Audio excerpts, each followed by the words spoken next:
loves. Welcome to True Crime and Wine. If you're new here, that does not sound weird at all. And hi, hello, welcome. My name is Sherrilyn and I am so glad you found me. If you're not new here, welcome back. You know that sounds weird because it's been a hot minute since it's been True Crime Wine Wednesday, which is what I strive for every week. But if you don't already know, you are going to soon find out that there are exciting things like in the works and it's been taking a lot of time. So just trying to, get in a groove. And anyways, same old story. And I shouldn't have excuses. At the end of the day, I just love and I appreciate you so much that you come here no matter what day it is. Am I really trying to just bypass the whole blonde hair right now too? Again, if you're new here, this is normal for you. If you're not, this is very new. It is a wig. It is a wig that I have had my eye on for so long. And I promised myself, you know what? One of my first treats to myself for working hard is going to be a wig from Freedom Couture. And that's what I did. And I think it's just super fun to be able to switch it up because I used to be blonde forever. And now it's weird because I feel like it's going to take an adjustment for me whenever I wear it. But it's so fun. And it was my solution to not always wanting to go lighter every spring and summer. I always want to try balayage or highlights or something. And this is just, I feel going to just give me that satisfaction of having blonde, but then be dark because I love my dark hair too. So, wigs for the win. I'm sure all the people who had comments about me just wearing my hair in a bun before are gonna have a field day, but I like it. All right, we have a really long episode today. It's a very important one. It's time sensitive. So I'm gonna get right into it. Before we do though, I would like to say a huge thank you to our sponsor.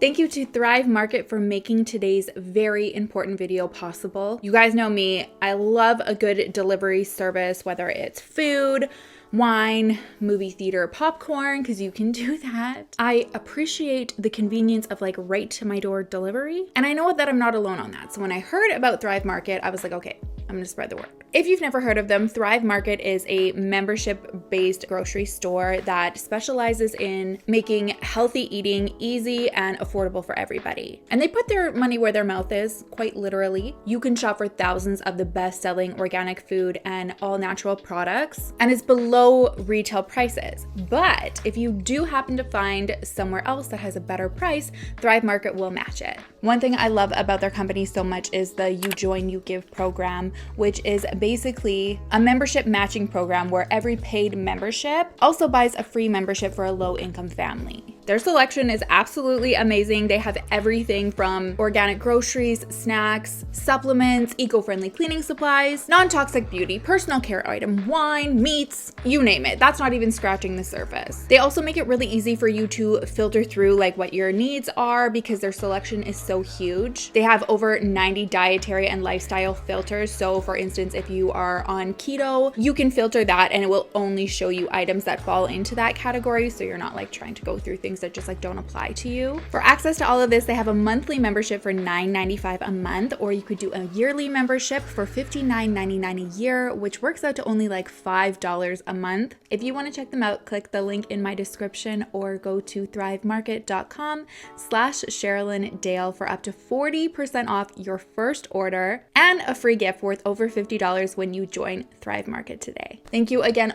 so much, Thrive Market, for sponsoring today's video. And here is our riddle today. What disappears as soon as you say its name?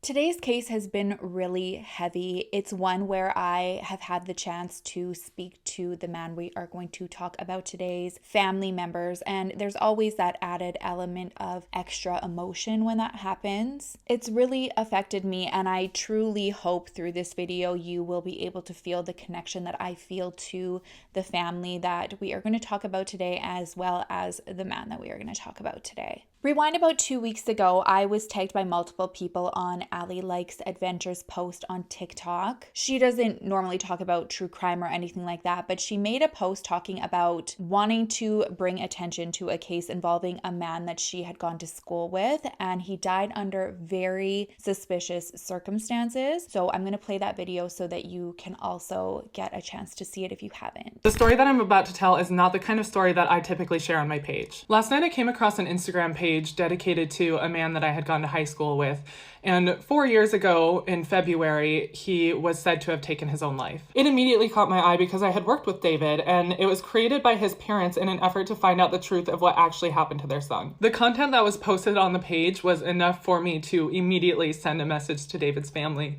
I'm not going to share it with you here, but I will post the link for the Instagram page in my bio because it's enough to raise questions. I got in contact with them through the Instagram page, and I told them that I would be a voice for their family if they needed help getting David's story out there.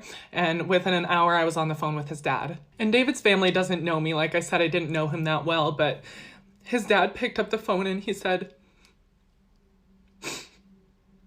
"We have been praying for you." We talked for about an hour and he told me everything that he knew, and I'm really not comfortable sharing it here. They are going to be sharing more through their page, through their website, Facebook, wherever they can get the word out. So I'm going to put all of those links in my bio, and I'm just going to tell you a little bit about what he told me. 4 years ago, David came home to talk to his parents about the problems within his marriage. He said that he needed to get a divorce and was concerned about telling his wife. They made plans for him to talk to his wife and then move home the very next day. But 8 hours later, he was found covered in oil and burned alive in his apartment. His wife had called 911 and said that she had came home and he was covered in oil. He pushed her out of the apartment and locked the door. She said that she called 911 as she was running down the hallway and she turned around to see a little bit of smoke. However, it's reported that their neighbor called 911 58 seconds before her and said that there was smoke everywhere and it was really bad. Cops and fire marshals showed up and set up outside David's door and allowed him to burn inside for 30 minutes before entering the apartment. David had burns on over 90% of his body, except for 2 small white spots on each of his wrists that were completely untouched. There is so much more to this story, including missing and planted evidence and lies that led David's parents to give a misinformed eulogy for their own son. David's family never got an investigation into his death, and all they want is for people to sign a petition for the Minnesota Attorney General to appoint a fair and unbiased prosecutor to look into his case. The links will all be in my bio.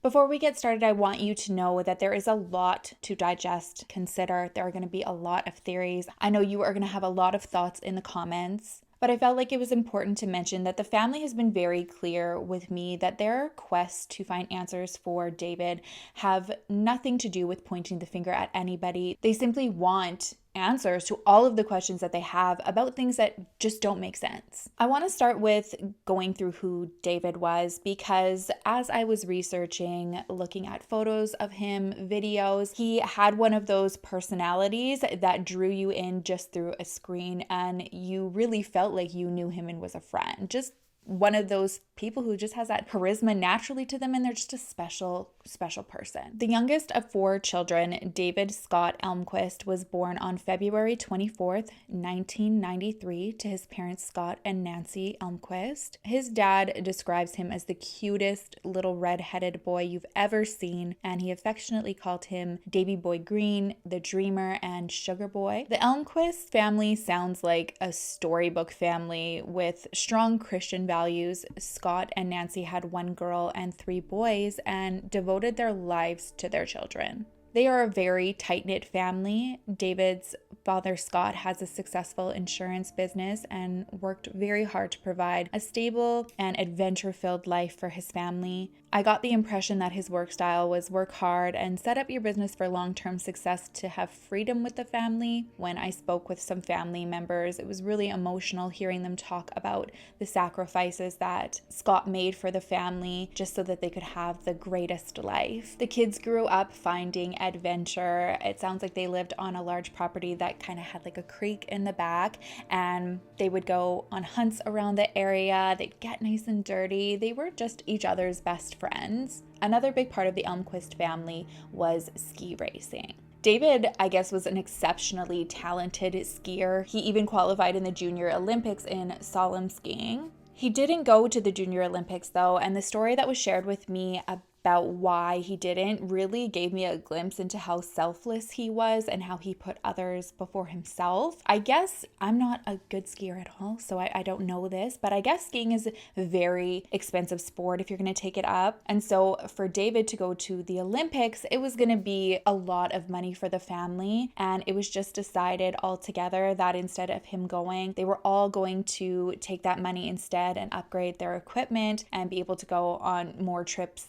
as a family. And David was cool with it. In school, his teacher said that David was a wonderful student. He was the guy that was friends with everybody. It didn't matter what group you were in, whether you were like a jock, whether you were a cheerleader, whether you were more bookish, if you were part of the stoner group. It didn't matter. David loved everybody. He's described as a class clown type, but not in a disrespectful way. He would never interrupt the teacher to crack a joke or crack a joke at someone's expense. He just always wanted people to be in a good mood, make them laugh. I got the impression that a large part of his love and acceptance came from his faith. Church was a very big deal in the Elmquist family, and it was through his faith and church that he met a girl. David's family refers to her as Miss X, so I am also going to do the same. Allegedly, David always had a crush on her, but she's described as a bit wishy-washy when it came to the relationship. I guess she liked him sometimes and then would lose interest. They dated on and off throughout high school, which I don't have any judgment. I know a lot of relationships that went that way in high school. Looking back, there was, I guess, some red flags that were being tossed out. She wasn't always the kindest in social settings. Sometimes had a little bit of maybe like a snarky attitude, but nothing that David or his family wanted to judge or involve themselves in. They went to prom together, but after prom, they separated, went their separate ways. She started dating somebody else. And this is the time in David's life that he really took the path to start to come into himself. His sister lived in North Dakota, and the town was booming from the oil field. And David found out that even if you got a job at Walmart, the starting wage was over $20 or something like that. So he calls his sister up and he said, I'm gonna get a job at Walmart. I'm gonna make some stacks. Can I come live in your basement? And she says, absolutely. His family shared a really fun memory with me about that time, and we had a really good laugh. His sister agreed, of course, that he could come out there. And when the time came, I guess the day that David was arriving, she wasn't at home. She was running errands. And I think like a nearby neighbor calls her up and says, you know, what's going on over at your property right now? It looks like somebody's setting up shop with like a fishing shack connected to your house. She has no idea what's going on, but knows David's supposed to go there. So she calls him to see if he has any idea. And David just says, oh yeah, I forgot to tell you. I told 2 of my friends about getting hooked up at Walmart and just great competitive wages there, and they want to come work at Walmart too. So I told them, no worries, come on down, you can live in your ice shack, just hook it up to my sister's outdoor power and you're good to go. That's okay, right? So his sister took a couple of his friends on, and they stayed out there for a little bit, and she said that it was really a great time, that they had a chance to form a really close friendship, not just, you know, brother and sister relationship. He eventually goes back home to Minnesota after his Walmart gig, and he's trying to figure out what he wants to do. He was working some odd jobs here and there. He really liked to golf, so I believe he got a job, you know, short-term working at a golf course. And one day he's talking to his brother who's back in North Dakota where he had come from, and he's working on the oil rig, and he finds out he's doing really well out there and he's making great money. So David comes out of the conversation saying, I want to do the same. I guess his family initially got quite the chuckle out of it, because at this point David was kind of a city boy, and they knew how hard it was to work in an oil rig, how dirty it was, strenuous, like how strong you needed to be. But they were encouraging. They were kind of just like, oh, okay, David, yeah, come and give it a shot. His brother was able to get him on his crew, and I guess David blew everybody completely out of the water. He turned into this man right in front of their eyes and found his calling and a passion, it seemed. He had a lot of pride in what he was doing. He woke up every single day excited to go to work, excited to share it on his Instagram, and he just really fell in love with, you know, himself and what he was doing. As time had passed after high school, Mrs. X and David hadn't really kept in touch,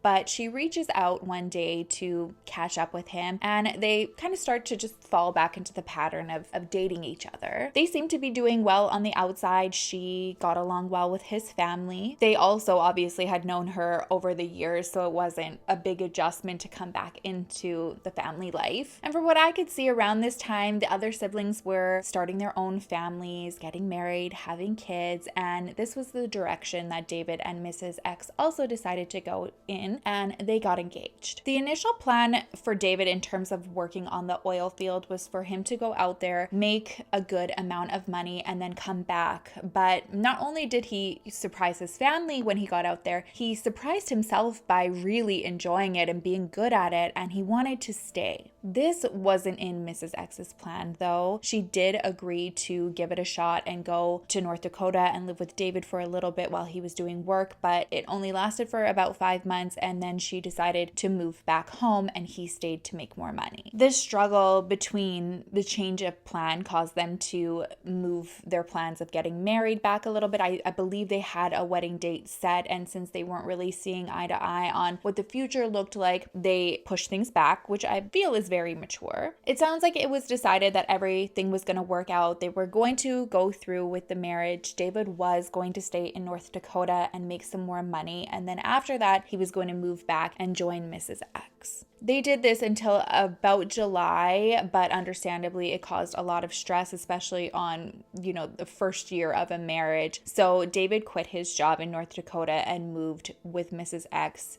to Plymouth. He got a job working for a water well company, and the two of them got an apartment together. This period of time is hard to assume what was going on at home behind closed doors. We can only just go based off of the events that unfolded and what other people saw for themselves. After David left his job on the rigs, his family noticed that he started to pull back from them. He wouldn't talk to them often, and even if he did, it was just very short exchanges here and there. It's safe to say that it appeared like he was going through a depression of sorts. He was drinking more than usual. I don't believe that he was really a drinker at all. He was smoking pot, and this was not like David. He grew up very conservative, so it wasn't like a lifestyle that he really dabbled in, but he kind of fell into that pattern when he came to Plymouth. So his family hadn't seen him for quite some time, and the next time they do see David, it's at his brother's wedding, which was about 6 months after his. Since it had been a while since all the family had gotten together and a while since they had seen David, everybody was just kind of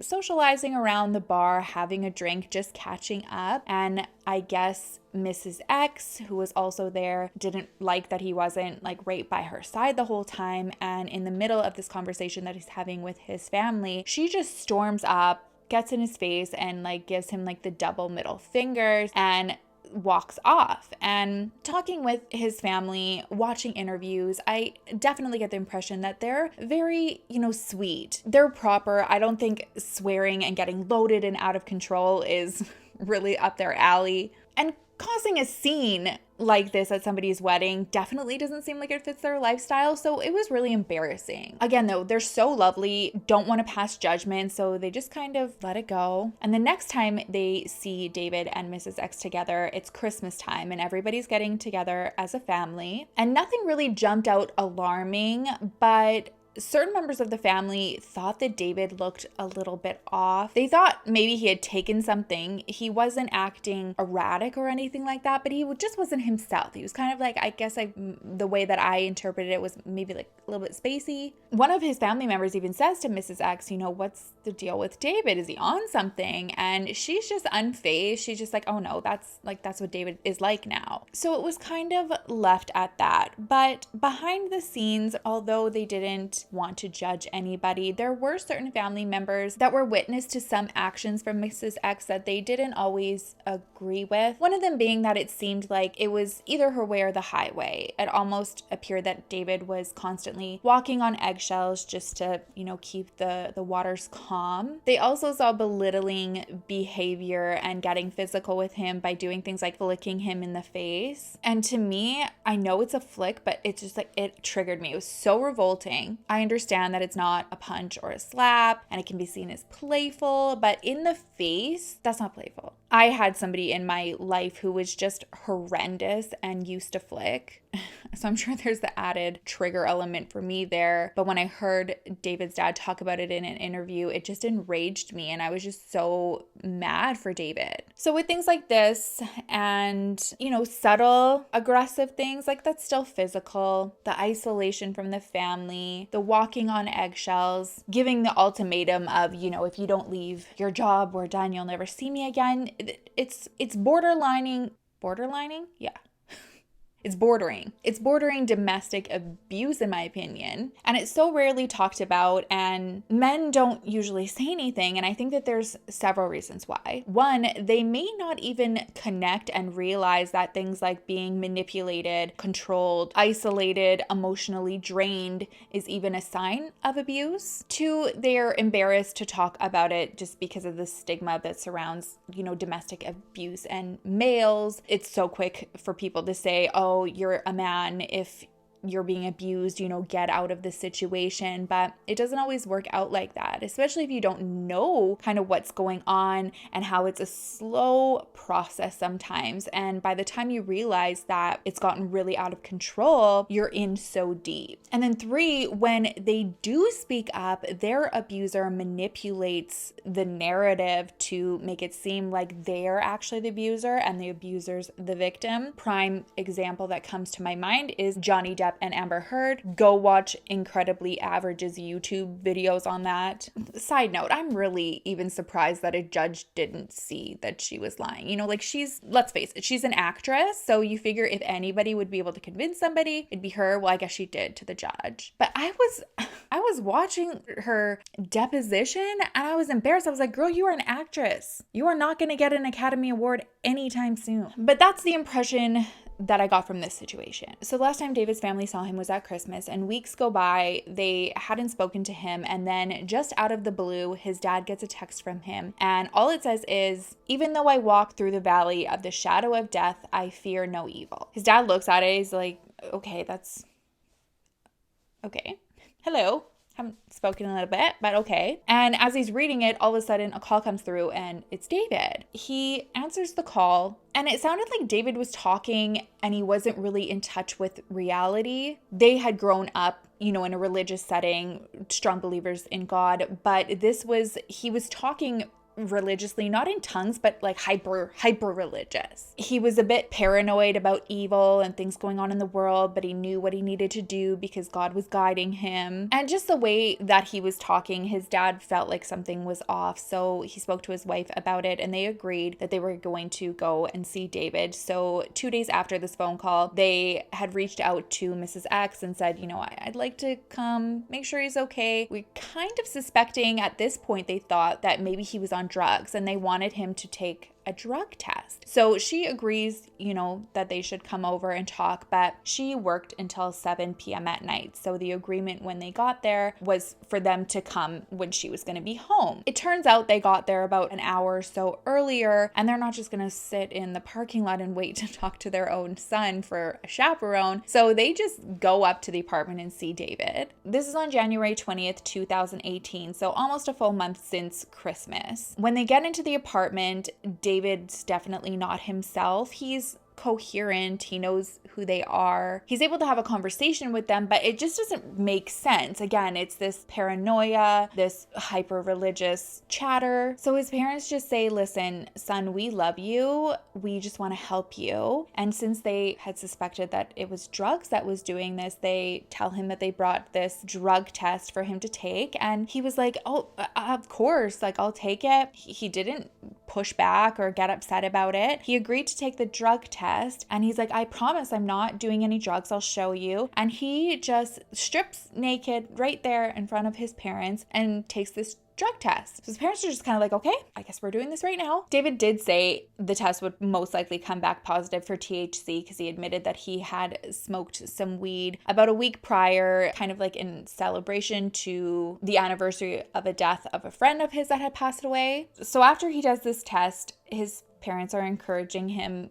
to get dressed again, and he's just really spacey. He starts praying on his hands and knees, praying at the wall, kind of just making mumbling sounds. And while this is happening, Mrs. X rolls in and initially she's really upset that they're there and that they didn't wait for her to be done. She said that she was going to be done at 7 p.m. And then she clues in and sees, David's naked and not acting himself. And she runs over. She's like, David, what's wrong with you? And she slaps him so hard. his dad can still hear the sound 3 times in the face, just screaming his name. It was so hard that David's mother, who is described as a very petite, soft-spoken, sweet woman who would never, speak up or yell at somebody, she was like, "What are you doing?" And Mrs. X just looks at her and she's like, "Well, it's worked before." David's parents are horrified. They get him dressed and they take him to Fairview Medical Health Hospital. He's assessed by a doctor there, and it's believed that David was experiencing an episode of psychosis. David was admitted to the hospital and he stayed to be monitored for 10 days, and he was given a medication called Risperdal. Each day he was improving, but during this time he told his family that he was very fearful of Mrs. X. On several occasions he stated to family members that he wanted help, he just wanted to live. And he made it very clear to his doctors that he only wanted his father to receive medical updates about him and not his wife. After his 10 days of being monitored, he's starting to feel better, and so he's able to go back home. But before he's discharged, his doctors meet with him and his wife, and they ask Mrs. X, "Do you believe that he is a danger to you or himself?" And she makes it very clear, absolutely not. Sure, she can agree that he wasn't acting himself, and now they know that it was psychosis, but she had never seen David be physical, aggressive, or suicidal. So with that, he's discharged and he's just given the plan to do follow-up care with medical professionals, but he's allowed to go home. David did go back to his apartment with his wife. He was discharged on the 30th of January, but with a clearer mind. By February 8th, he had arranged to go to his parents' house to have a conversation with them. He went to his parents' house to share that he was very unhappy in his marriage and was wanting a divorce. The impression that I got was,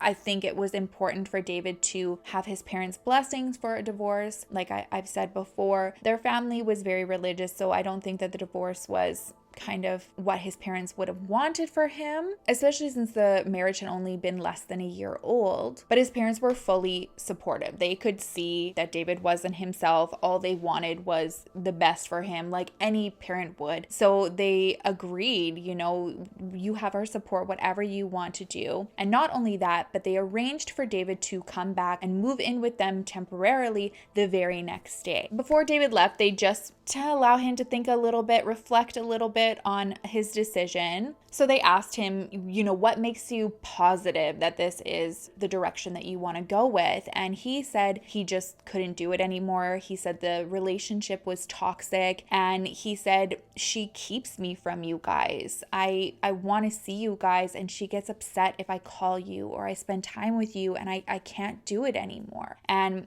his mom said, "Okay, well, what do you think she would do if you told her this is how you felt?" And he said, "I can't. She would go ballistic." It's decided, okay, you come tomorrow and we'll figure out what the plan of communication is going to be after that. Just go home tonight. Don't say anything and we'll deal with this tomorrow. With that, he hugs his mom and tells his parents that he will see them the very next day. At 9:58, David's dad gets a text from him. David's replying to an earlier text that his dad had sent asking him to send a photo of his doctor's business card. So the text his dad gets at 9:58 says, "Hey, just saw this. I honestly can't find it. I can call the place tomorrow and get his number. I need to schedule an appointment anyways." David's dad replies, "Sounds good. Sleep well, my son." And David says back, "Thanks, Dad, will do."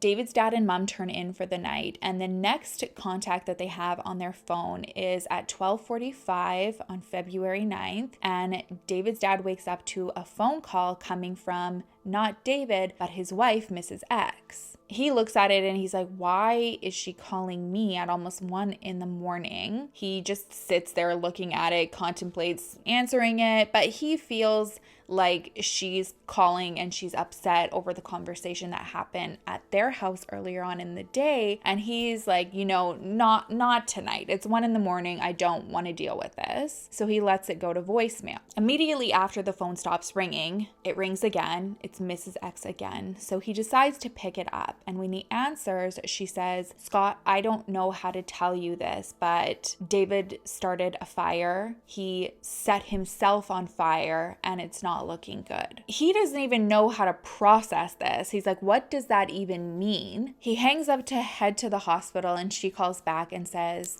that the update from the doctors is not good and they're saying that David probably only has a 1% chance of living. And with this, his dad completely falls apart. The impression I got hearing about David's dad is that he's a very stoic man, very, I think, the patriarch of the family and very strong. And this news just shattered him. And he was so upset. He was crying so hard. He couldn't even drive and his wife had to drive them to the hospital. They get to the hospital, they see David's condition and they're just inconsolable. It's awful. Mrs. X was also there with her mother, but she was in the hallway and was refusing to go in to see David, so they went in together. When his parents get a chance to speak to the doctor, he again says that it looks like David only has a 1% chance of survival, and the best thing to do would probably just be to remove the ventilator and just let him pass. Again, processing this is just a nightmare that they're wanting to wake up from and can't. They were told this process would probably take several hours because David was young and healthy,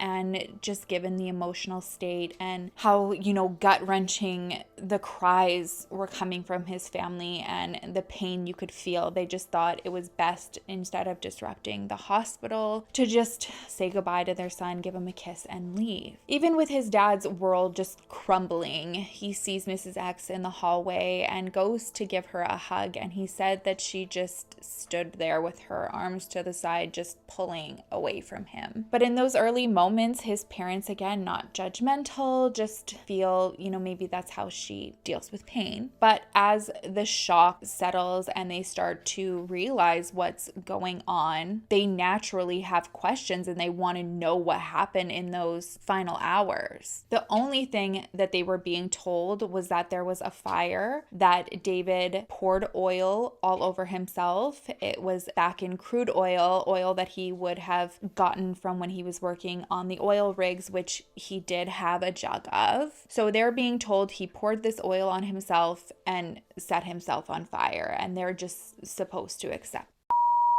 I'm so sorry, you guys. If you can hear chewing in the background, it's the puppy. He's teething, and I hope the mic's not picking it up, but if it is, that's what the noise is. The explanation that the family is supposed to just accept is that, David just probably had another episode of psychosis and decided to do this to himself. But David's father, Scott, had just this gut feeling that something wasn't right, not only because he had seen David earlier and he looked like he was doing so well, they also had that lost conversation only 1 hour before the first 911 call went out. And everything seemed okay.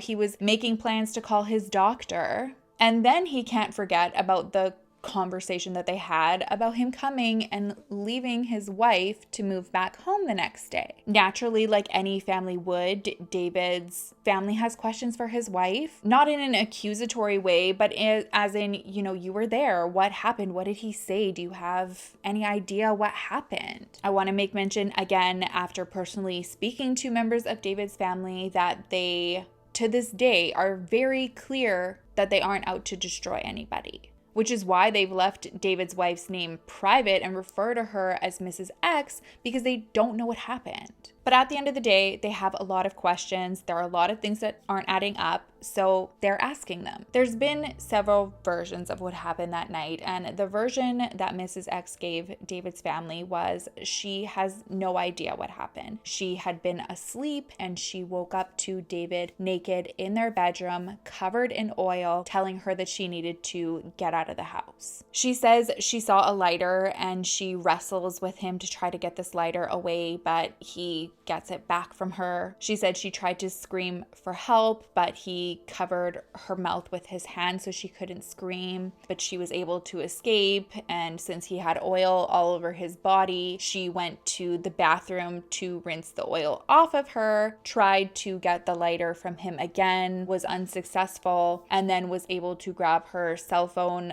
his truck keys, their dog, before he pushes her out of the apartment and locks the door behind her. His family wanted to double check and asked, "Are you sure the door was locked? Did you try to get back in?" She said, yes, she tried to get back in. The door was locked. So initially, even though the story is hard to digest, they're just like, okay, well, what can be done?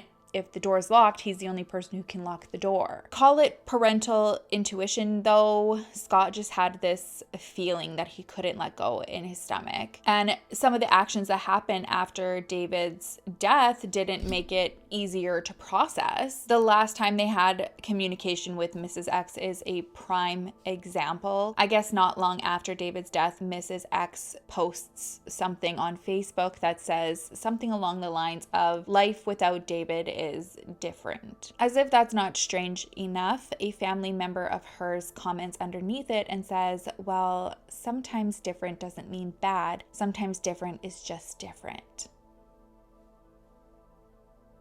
What? So David's lovely mother, who you can just see through photos, seems like just like the most sweetest thing ever, who would never want to hurt anybody, sees this comment and she comments, "Different for us is heartbreaking." Just based off, again, my impression of her. I don't personally know her, but how she's been described, I'm sure, that was a lot for her to do. And I'm just like, you go, Nancy.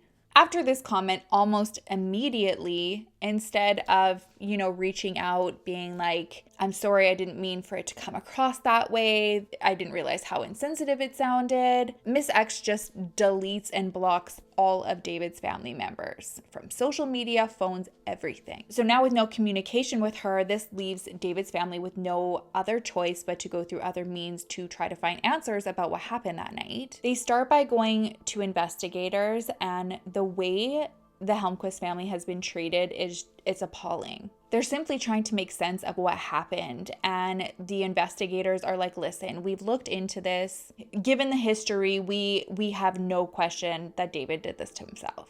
Yeah, I can feel the blood boiling. We have talked about this in many cases. This is what happens when any mention of mental health comes up in a case like this. Any concern is completely dismissed and it's just written off like, oh, it was suicide. Keep in mind, yes, David went through psychosis, but that doesn't mean suicide. Psychosis is you're very out of touch with your surroundings. I guess it could kind of be considered similar to like a schizophrenic state. Like you could be hearing voices, you could be seeing like hallucinations, but I get the impression sometimes with law enforcement is that they don't really understand what each category and what each diagnosis means. So they hear mental health, they hear that he had just gone to a mental hospital, was on medication, and they're like, oh, it's suicide. And David's family is trying to explain to them like, no, that's not how this works. He wasn't suicidal. And they're trying to say that they had seen him in a very vulnerable state that day that they took him to the hospital. And their question is there a possibility that maybe David was going through psychosis and he was not aware of his surroundings and he was susceptible to either somebody telling him to pour oil on himself or somebody pouring oil on himself and lighting him on fire and him not even knowing what was going on? They also think it's valuable information that the last time they spoke to their son, he was wanting to move home, was in good spirits because he had understood, I think this is just like the best thing for me. I'm going to get out of here and I'm going to come and refresh at your house. All David's family wanted was to take a look at the records to see if the evidence pointed in a different direction, and the authorities they would have none of it. Anything Scott has suggested, it's completely shut down. At that point, David's father, Scott, realized that he has to go from grieving father to investigator. From that day on, that is exactly what Scott has turned into. He has combed through so much evidence, through transcripts, statements, crime scene photos, and his own son's autopsy photos. I cannot even imagine what that would feel like as a father looking at your child's autopsy photos. It hurts my heart to even think about it, but Scott followed his gut, decided that he needed to see them, and from that day forward, everything has changed. The photos were without a doubt devastating for his dad to look at, but as he's going through them, there's something that instantly jumps out at him. David's entire body had been burnt by this fire, but while you're looking at his arms, they're completely burnt. And then there is this distinct line right here and to the base of his hand right there. And this whole wrist area is untouched. It's white. No burn, not charred, not red. It's untouched. But even more confusing than that is that on the other side of his wrist, he's burnt. So it's just this patch on both sides of his hands or wrists that are untouched. And from that point forward, everything just snowballed. It was like one thing came to the surface after the next. Let's take the 911 call, for instance. David's family had always believed that Mrs. X was the first one to place a 911 call, but they soon find out that it wasn't. It was a neighbor who called. This neighbor tells the operator that there is a fire in the building and it looks like the smoke is really bad. And when the dispatcher asks if everybody's gotten out of the suite, the neighbor says, "I'm not too sure. I don't think so though, because there's a woman from that unit running down the hallway, running away right now, screaming." And it's interesting because as this woman is on the phone with 911, her partner is chasing after Miss X, trying to see what's going on. And all she keeps saying to him is, "He's going to start a fire. He's going to start a fire. He's going to start a fire." And this guy looks in her hands and she has her cell phone and he sees that it's not calling anybody. He's like,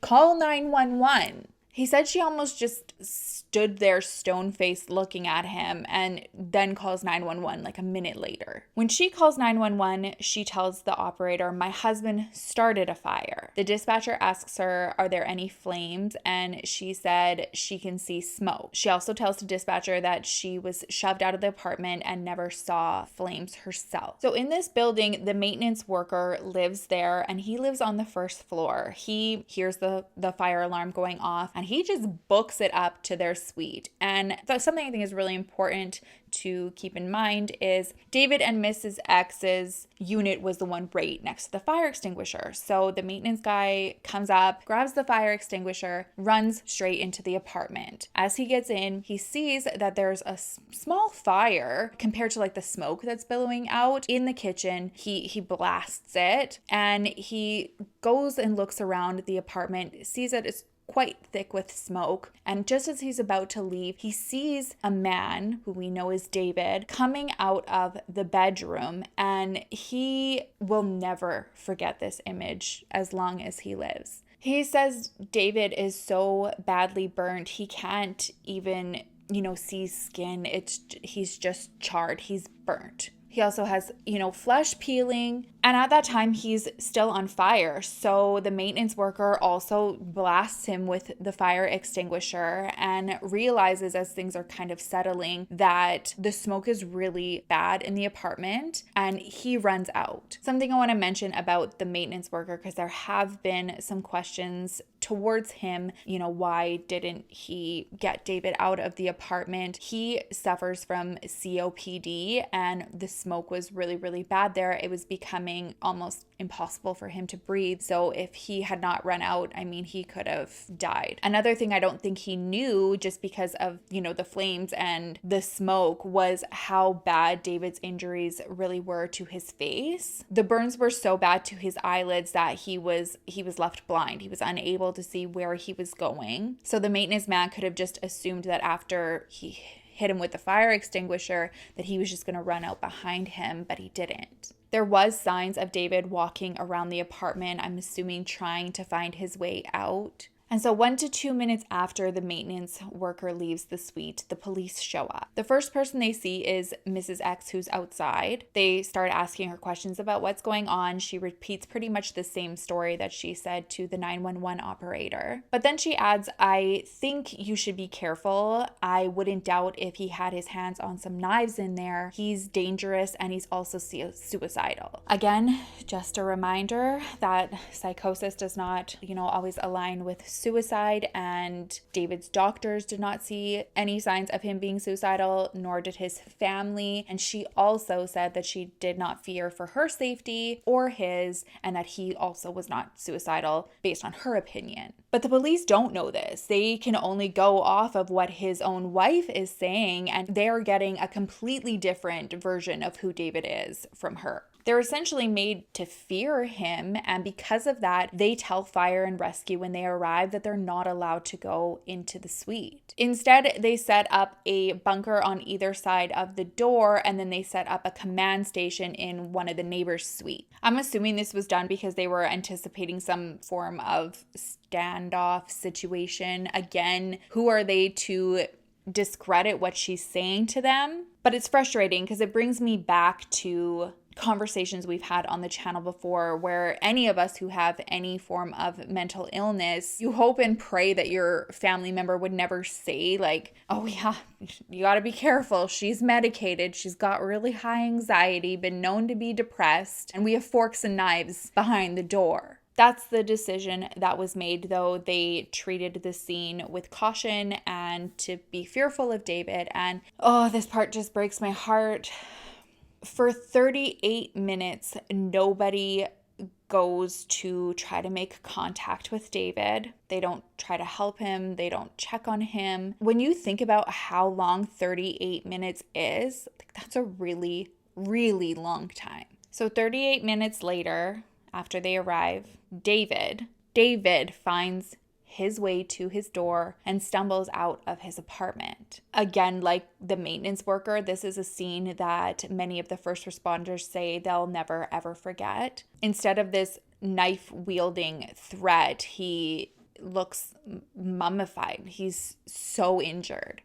Now, David's family can accept that due to the initial description of what they were given about David's character from his wife, they made the decisions that they did to keep all of their officers and first responders safe. However, it is from this point forward that they cannot accept the treatment that happened to their son. As David comes out of the apartment, he falls, he's naked. He has burns to 90% of his body. The officers tell him to crawl off to the side of the hallway so that they can search him for weapons. I'm sorry, what? They made the argument that David was fully aware of what was going on because he opened the door and asked for water. I think it's important to mention that according to the autopsy report, 90% of his body was burnt, but that also included his throat, his mouth, his tongue. It just seems really hard to believe that he'd open the door and be like, hey guys, can I have some water? And let's say, for instance, he was able to even just like mumble the words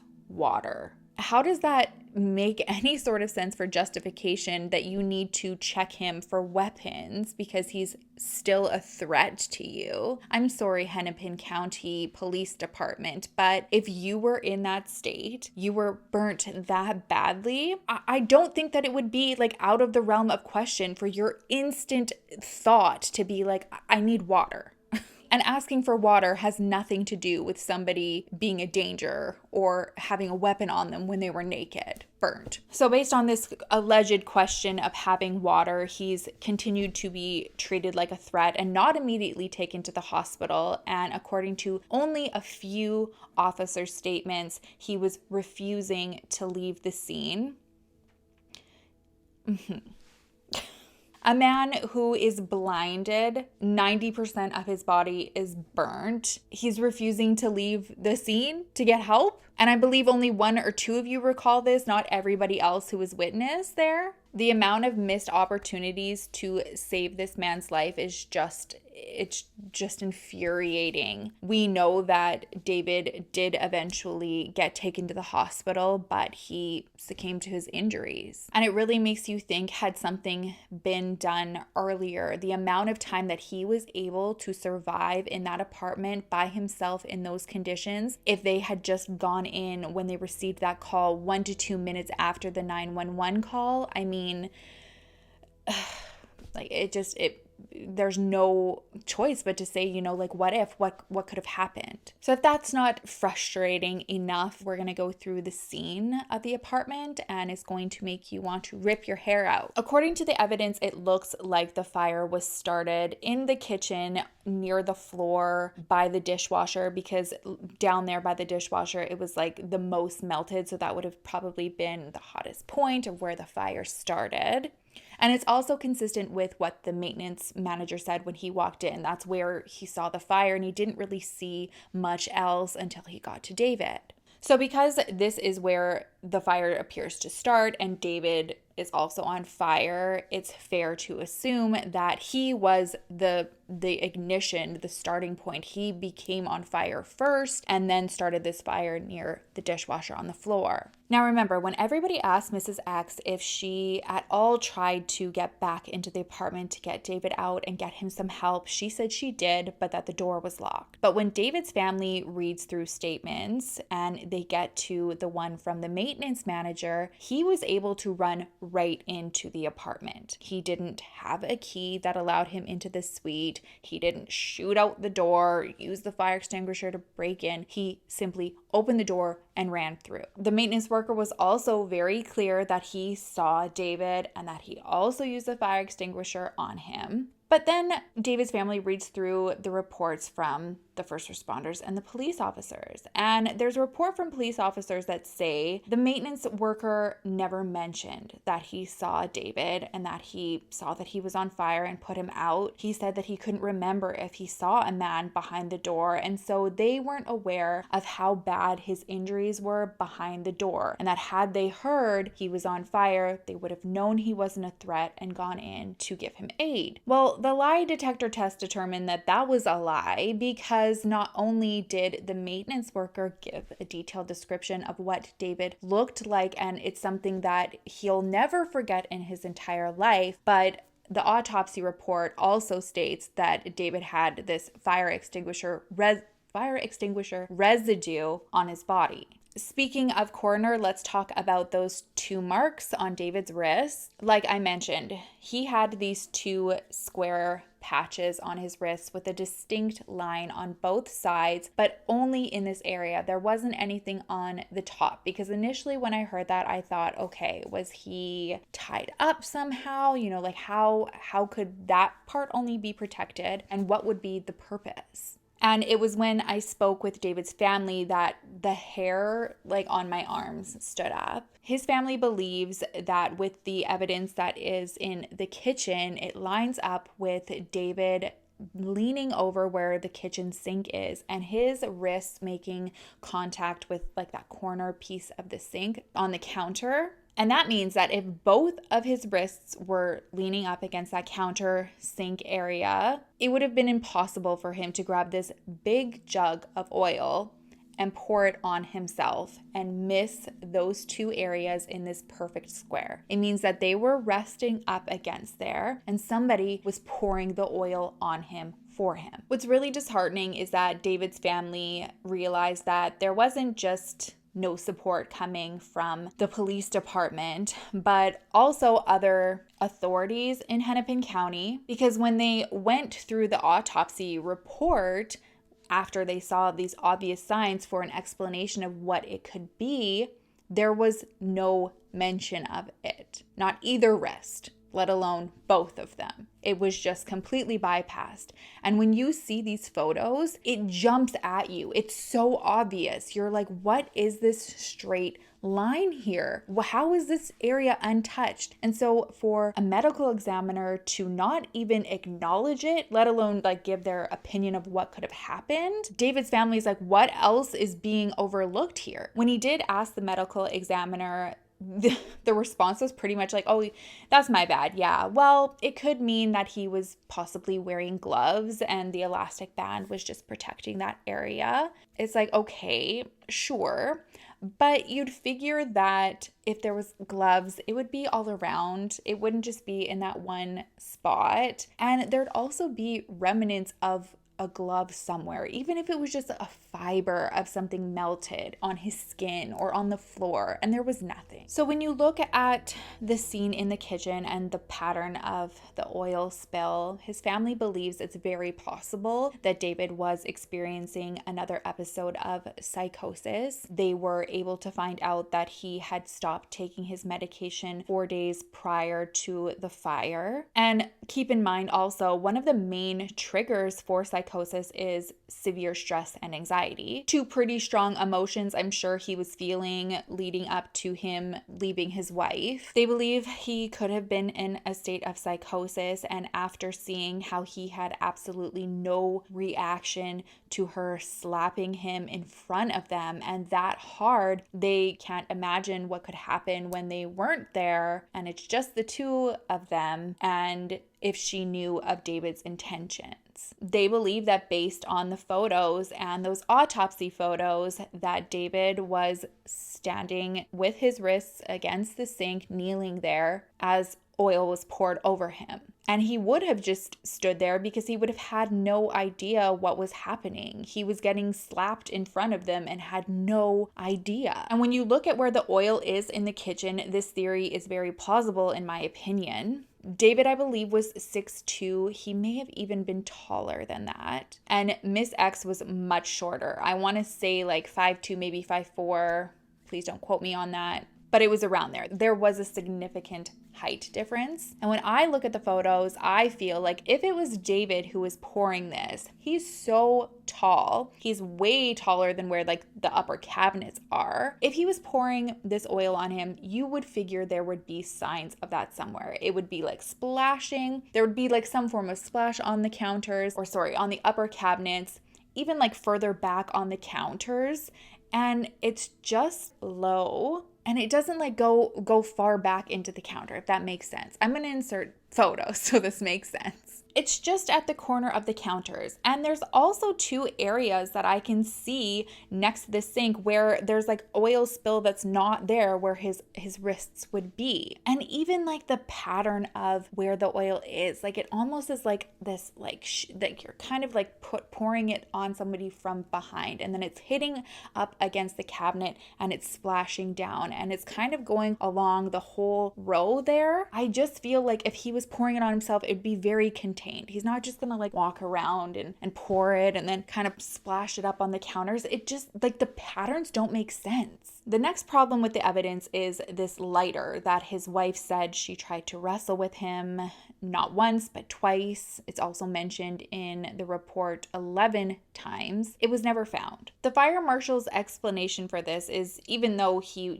was fighting so much with his wife to get this lighter back so that he could use it, after she left, he decided he doesn't want to use it anymore and threw it out the window and then went over to the stove, lit the stove so that he could light a towel that was near the stove on fire. And once that lit fire, he walked over to the dishwasher because that's where the fire started. It's the hottest point in the photos. Lit himself on fire, then walked back to the stove and put the towel back on where the towel smoldered. It wasn't on fire, but he was able to light himself on fire with the smoldering towel, and that's how the fire started. One more thing, he was also able to get this lighter out of the window without managing to get any oil leading up to, because there was completely clean. But we already know that he had spilled the oil prior to Mrs. X leaving, so he would have needed the oil on him. It's not making any sense because it doesn't.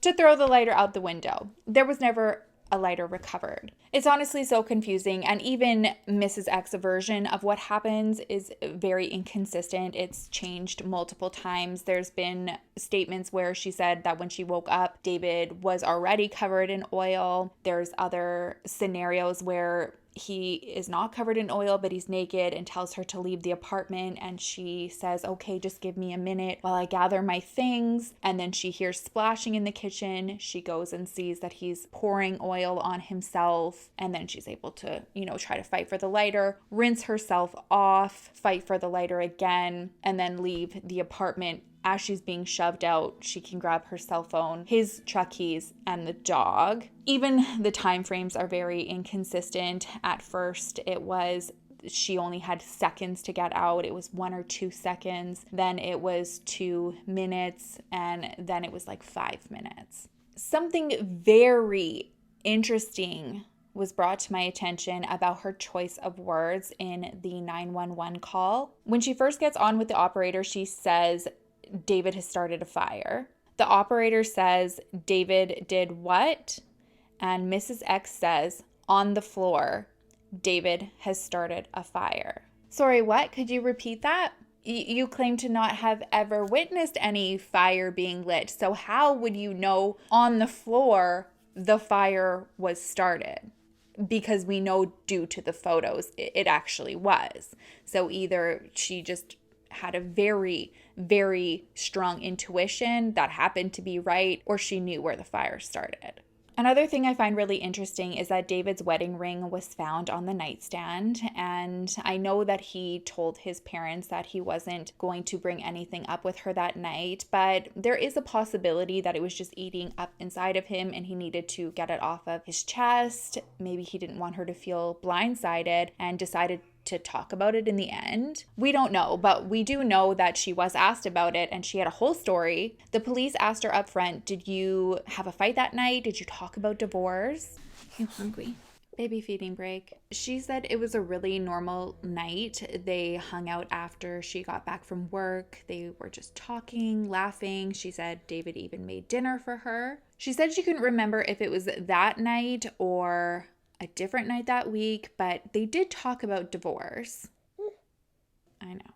Girl, please. I remember exactly where I was, the conversation that was had when my elementary boyfriend and I, Ben Jasper, of 5 years, broke up. You're telling me you can't remember the day or the type of conversation you had about divorce that week with your husband? One of the big questions I had going through this case was surely if they were in an apartment building, a neighbor must have heard if there was a struggle or something, and it could either confirm Mrs. X's version of events or add more questions to it. And there was somebody who heard something. They had a neighbor who lived below them, and this neighbor heard a commotion that went on for about 10 to 15 minutes around that time that 911 call was placed. So like prior to, but like coming in around that time. And if we are to go off of even any of the version of events that Mrs. X gave, the max amount of time that she said she was in that apartment when she was aware of what was going on and awake was like 5 minutes. And then she was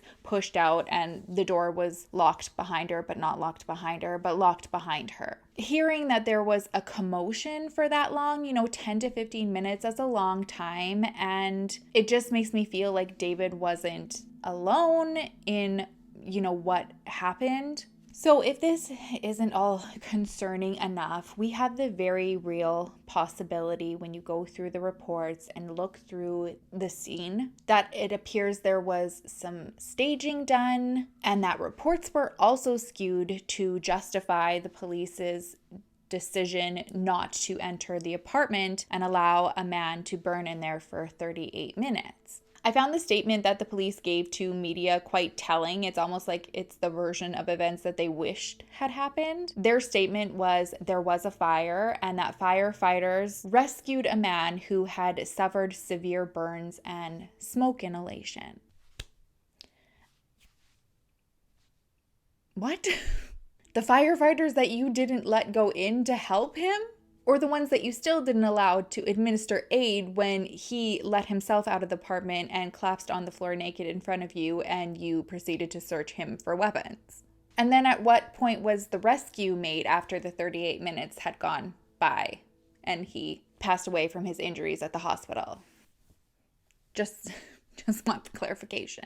The reports are very contradicting. There are some reports from some officers that say there was a rescue attempt that was made. There's others that say that no one was allowed to go in because of the explanation that was given from Mrs. X about her husband and that they needed to keep everybody safe. They also believe that he had a knife, which I would also like to know when that came in play for Mrs. X, because there was also mention of the lighter and then of this towel that was on the scene, and now all of a sudden this knife. And the knife is a really big piece of this case because David's family and supporters believe that it proves that there was some staging done to justify that they thought that he was a threat. So when there was photographs done at the scene, there was a knife that was photographed. It came from their kitchen and it was just laying in plain sight. But when you look at the photo, there's a clear question of why is this knife so clean? This scene was covered in oil,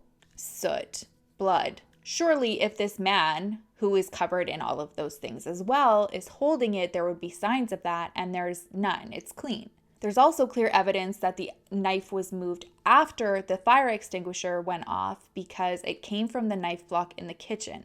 And that whole knife block was covered with this like extinguisher dust. I don't even know what to call it. And where this knife was, there's a clear indentation of where that handle was, where it's all clean because the knife was in there when it was shot and then it was taken out after the fact. And the only people that were in the apartment after this extinguisher went off was David, who we know didn't touch it because there's no signs of him touching it, and the police who went to search the scene after he was taken to the hospital. When David's family brought up this very valid question to authorities, why is this knife there? It's pretty clear it wasn't David. They just completely tried to just blow past it. It was like, yeah, I don't know. That is concerning. Anyways, we're not going to talk about that ever again. And that's it. It's really never been acknowledged or admitted that there's a possibility that somebody put that there that wasn't David. Well, we know it wasn't David, so it must have been somebody from your department. And last but not least, this lighter.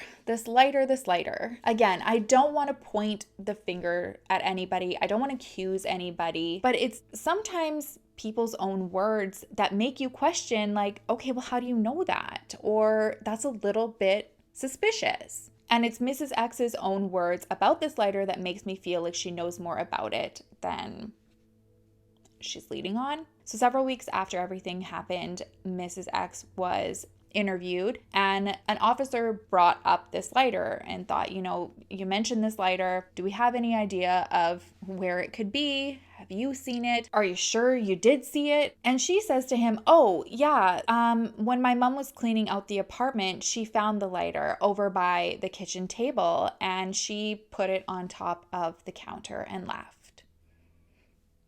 So a family member found this piece of evidence that would align with your statement that there was a lighter, but you didn't think to tell anybody that, hey, here's this lighter that I've been telling you about. This is what he used. Not only do you not tell anybody that, but you pick it up and you leave it on the counter and then it's gone because it's never been found. It's missing still. And I just feel like, why connect yourself to a piece of evidence if you didn't have involvement with it? It would have been so much easier to just be like, I don't know where the lighter is. You assumed that he threw it out of the window. There's also been speculation that it completely just like melted and evaporated. So maybe that's what happened. But then to be like, oh yeah, we found the lighter, but we didn't want to bring it in and, just diminish any more of, speculation surrounding this lighter and me, you just left it on the counter?